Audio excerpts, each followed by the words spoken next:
Росавтодор одобрил проект моста через реку Лена в Якутии, который планируется построить к 2025 году. Стоимость создания будущей переправы обойдется в 80 миллиардов рублей. Стоит отметить, что мост через Лену ждут уже несколько десятилетий. Необходимость его возведения обсуждали еще в 80-х годах, но по сей день так и не решились начать.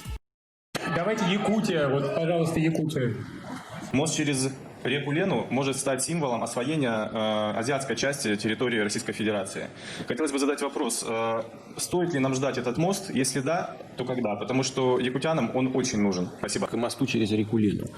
Вы сказали, это должно быть связано с развитием. Вот это нужно точно посчитать.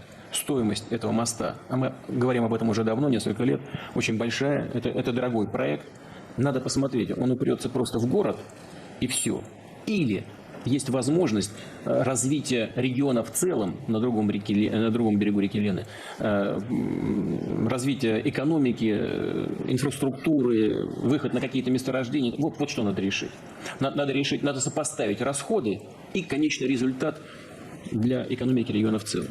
Вот если коллеги между собой на уровне Минтранса, Минэкономики договорятся, то мы, конечно, этот проект реализуем.